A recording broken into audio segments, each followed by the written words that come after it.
આવ્યો છે?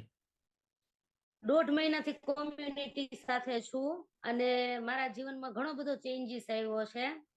કારણ કે હું વર્કિંગ વુમન છું અને એટલે સ્ટ્રેસ અને લાઈફસ્ટાઈલ બીઝી હોય એ સમજી શકાય, પણ આદતો જે મારે પાડવાની હતી, અમુક આદતોની મને ખબર નહોતી, એ મારા કોચ દ્વારા મને ખ્યાલ આવ્યો, કોમ્યુનિટી દ્વારા ખ્યાલ આવ્યો.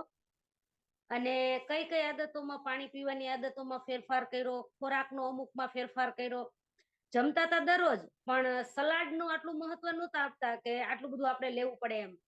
તો એમાં ફેરફાર આવ્યો.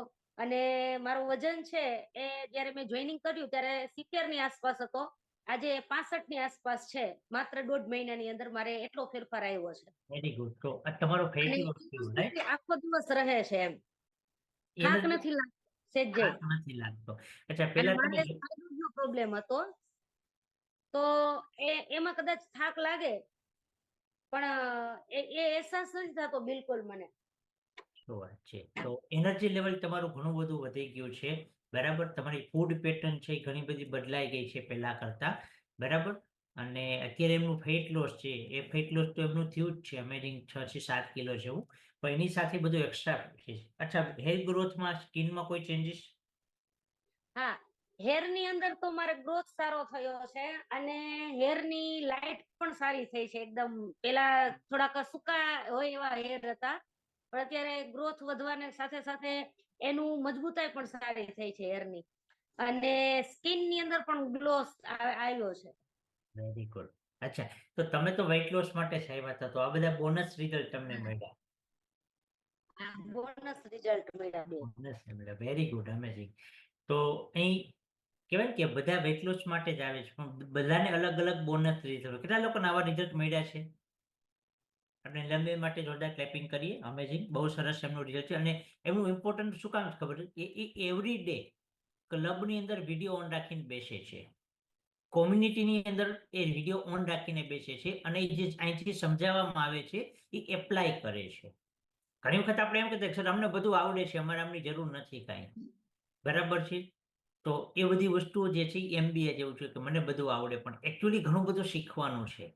ક્યારે જમવું, કેવી રીતના જમવું, શું જમવું, આ બધી વસ્તુ જો તમે સમજશો અને જીવનમાં એપ્લાય કરશો તો લાંબો સમય સુધી તમે વજનને જાળવી રાખશો. જે અત્યારે મોટો પ્રશ્ન છે કે વજન ઘટાડ્યા પછી પાછો વજન વધી જાય છે. કેટલા લોકોનો આવો પ્રશ્ન છે? વજન ઘટાડ્યા પછી પાછો વજન વધી જાય છે. આવું સાંભળ્યું છે, અથવા તો તમને એવું બીક છે, ડર છે મનમાં કે અત્યારે તો આપણે વજન ઘટાડીએ છીએ પણ ક્યાંક પાછો વધી તો નહીં જાય ને? રાઈટ? ઘણા બધા લોકોને આવો ડર છે. પણ જો તમે જીવનશૈલીની અંદર પ્રોપર ફોલો કરશો, બરાબર, જે તમને હેબિટ ચેન્જ કરવામાં આવે છે, હેબિટને જો તમે પ્રોપર ફોલો કરશો તો તમારું વજન છે એ ઘટેલો છે, વધશે નહીં. કારણ કે આપણી ચરબીનો વજન જે છે એ આપણે ઘટાડવાનો છે, બીજા વજન નથી ઘટાડવાના. એટલે ચરબીનો વજન ઘટાડો અને પછી તમે મેન્ટેનન્સ કરો, બરાબર, જે તમને હેબિટ શીખવાડવામાં આવે છે એમનાથી, તો તમારો ફરીથી વજન વધતો નથી. પણ મોટા ભાગના લોકો અહીં ભૂલ કરે છે કે વેઇટ લોસ છે એને પ્રોગ્રામ ગણે છે કે 6 મહિના 12 મહિના તમે પ્રોગ્રામ કરી લીધો, પછી પછી કે 12 મહિના પહેલા જેવા હતા એવા ને એવા, બરાબર, તો ડેફિનેટલી વજન વધી જશે, બરાબર. પણ જો તમે મેન્ટેનન્સ કરશો અમુક સમય સુધી, બરાબર, તો ફરીથી પાછો વજન જે છે તમારો નહીં વધે, રાઈટ? તો એમના માટે આ એજ્યુકેશન જરૂરી છે. અહીંથી શીખવાનું જરૂરી છે કે ક્યારે કેટલું કેવી રીતના ખાવું. કારણ કે દરેક વસ્તુ આપણે ખાવી પડશે. એવું નથી કે આ વસ્તુ બંધ કરી દઈ તો ચાલશે. થોડોક સમય આપણે બંધ કરી શકીએ, પણ લાંબો સમય બંધ નહીં કરી શકીએ.